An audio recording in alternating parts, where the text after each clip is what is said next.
कक्षा 10 का प्रथम पाठ आप देखिएगा।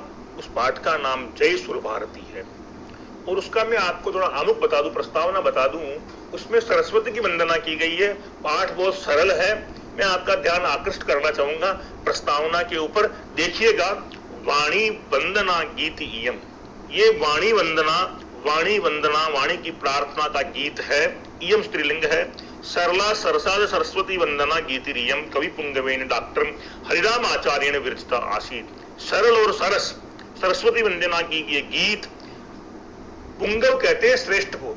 यहां आपको बेवकूफ बनने की आवश्यकता नहीं है कि पुंगव शब्द का अर्थ क्या होता है। पुंगव कहते हैं श्रेष्ठ को। कवि जो श्रेष्ठ हैं डॉक्टर हरिराम आचार्य जी, उनके द्वारा ये बनाया गया है, लिखा गया है। 1966 में ईस्वीय वर्षे रचिता और 1966 में इसको बनाया गया है। बसंत बहार रागेण उपनिबद्धा और बसंत बहार राग से ये संलग्न है। और मधुसंदा नाम का इत्यादि ग्रंथे संकलिता बहुलोकी लोकी बहुश्रुता जयम गीति। मधुसंदा इत्यादि ग्रंथे संकलिता। मधुसंदा उस ग्रंथ से इसमें संकलित किया गया है। लोगों ने, आदमियों ने बहुत सुना है इसको। ये गीत जो है वस्तुत रूप से कवि आद्या गीत रचना आसीत। कवि की सबसे पहली गीत रचना थी। या ही बहुत प्रकाशिता, जो अनेक प्रकार से प्रकाशित हुई, आकाशवाणी से, दूरदर्शन से और चिर प्रकाशिता प्रचारिता जय। और चिरकाल से ये प्रसारित फैली हुई है संसार संस्कृत साहित्य में और प्रचारित है।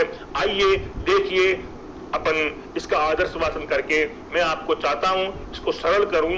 जय सुर भारती, हे सुर भारती, हे सरस्वती, हे वीणादायिनी, हे वाग्धात्री, हे वाग्देवी, हे हंसवाहिनी, आपकी जय हो, आपकी जय हो। कई पर्यायवाची है सरस्वती की। जय जय हे भगवती सुर भारती, तव चरणों प्रणमाम। जय जय हे भगवती सुर भारती, तव चरणों प्रणमाम। नाद ब्रह्ममयी जय वागीश्वरी, शरणम ते गच्छामि। हे भगवती, हे सुर भारती, हे सरस्वती, हे विद्यादात्री, हमारे बच्चों पर तू कृपा कर। तव चरणों प्रणमाम। हम तेरे चरणों की प्रणमा में प्रार्थना करते हैं, तेरे चरणों में प्रणाम करते हैं। ये प्रणमा में क्यों आया? यहाँ गुप्त रूप से वयम छपा हुआ है। यहाँ गुप्त रूप से वयम छिपा हुआ है। वयम के साथ में मई आता है, अंडरस्टूड है। वयम बिना प्रणमा में नहीं आता, क्योंकि हम सब शब्द के लिए वयम का ही प्रयोग संस्कृत साहित्य में, व्याकरण में होता है। नाद ब्रह्ममयी, आप घोष और ब्रह्ममयी आवाज स्वरूपणी हो। हे वाक्येश्वरी, तेरी शरण के अंदर हम आते हैं, जाते हैं। तेरी शरण के अंदर हमें शिक्षा प्रदान कर, तेरी शरण में जाते हैं। त्वमसि शरण्या त्रिभुवन धन्या, सूरि मुनि वंदित चरणो। त्वमसि शरण्या त्रिभुवन धन्या, सूर मुनि वंदित चरणो। नवरस मधुरा कविता मुखरो, स्मित रुचि रुचिरा भरणो। त्वमसि शरण्या, हाँ, तुम प्लस असी, तुम ही एक केवल हमारे को शरण देने वाली हो। और त्रिभुवन में, त्रिलोकी में आप ही धन्य हो। त्रिलोकी में आप ही धन्य हो और शरणदायिनी हो। सुर मुनि वंदित चरणा, आपके जो चरण हैं, सुर कहते हैं देवताओं को, सुर यानी क्या कहते हैं? देवता। मुनि, हाँ, इनके द्वारा आपके चरण वंदित है। नवरस मधुरा, अब देखिए नवरस के लिए पीछे जो शब्दार्थ है ना, उसमें दिया गया है। मैं आपको अंडरलाइन कर रहा हूं नवरसों को। हाँ, श्रृंगार, हास्य, करुण, रौद्र, वीर, भयानक, विभत्स, अद्भुत और शांत, ये नवरस है काव्य में, जो अपने पीछे लिखे हुए हैं। आपको कठिनता महसूस न हो इसलिए सरलीकरण किया है। हाँ, नवरस के द्वारा ये मधुर है और इसकी कविता मुखरित है। कविता क्या है? मुखरित है। कविता बहुत इसकी स्पष्ट है। हाँ, स्मित रुचि रुचिरा करना। और सरस्वती देवी बड़ी सुंदरता से, स्मित कहते हैं संस्कृत में मुस्कुराहट को। स्मित किसको कहते हैं? मुस्कुराहट को। मुस्कुराहट से सुंदर लग रही है। और इसकी आभरण कहते हैं गहने को, वो भी बड़े सुंदर है। आइएगा, आभरण कहते हैं गहने को, रुचिर कहते हैं सुंदर को। रुचिर यानी सुंदर और आभरण कहते हैं गहने को।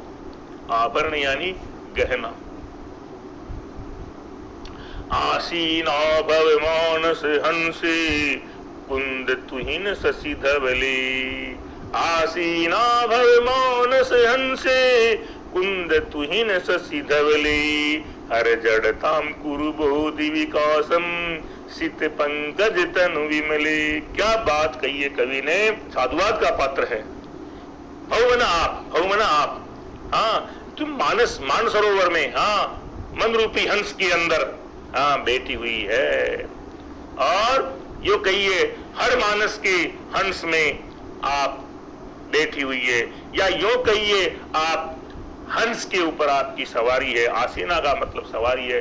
कवि वाग्धात्री की जो सवारी है ना, वो हंस ही है। कुंद तुहिन शशि धवली, कुंद का यानी चमेली, और तुहिन मन बर्फ, और शशि मन चंद्रमा। हाँ, इनके समान तू सफेद है। धवल कहते हैं सफेद को, धवला धवले धवला। हाँ, स्त्रीलिंग शब्द है, इसलिए कुंद यानी चमेली, तुहिन यानी बर्फ, शशि मन, तीनों ये सफेदी के पर्यायवाची हैं। हर जड़ताम, हे देवी हमारी मूर्खता को खत्म कर, और क्या करो, गुरु बोधि विकासम। बुद्ध कहते हैं ज्ञान को, बुद्ध यानी ज्ञान, हमारे ज्ञान का विकास करो। सित पंकज तनु विमले। हाँ, सित और असित दो शब्द हैं, ये शुक्ल पक्ष के लिए आते हैं। सित यानी शुक्ल पक्ष, असित यानी कृष्ण पक्ष। हाँ, तो आप सफेद कमल के ऊपर, हाँ तनु विमले, सुंदर आपका शरीर सफेद कमल पर विराजमान है। हमारे आप कृपा करिएगा, विद्या दान दीजिएगा। ललित कलामयी ज्ञान विभामयी वीणा पुस्तक धार। ललित कहते हैं सुंदर, ललित का अर्थ क्या है, सुंदर। आप कलामयी है, और ज्ञान आपका प्रकाशमय है। विभा कहते हैं प्रकाशमय, ज्ञान आपका प्रकाशमय है। हे वीणा और पुस्तक को धारण करने वाली देवी, मति रास्ताम नो तव पद कमले। हमारी जो न कहते हैं, हमारे को न का मतलब अस्माकम का पर्यायवाची है न। हाँ, ये जो न है ना, ये अस्माकम का पर्यायवाची है, न यानी अस्माकम।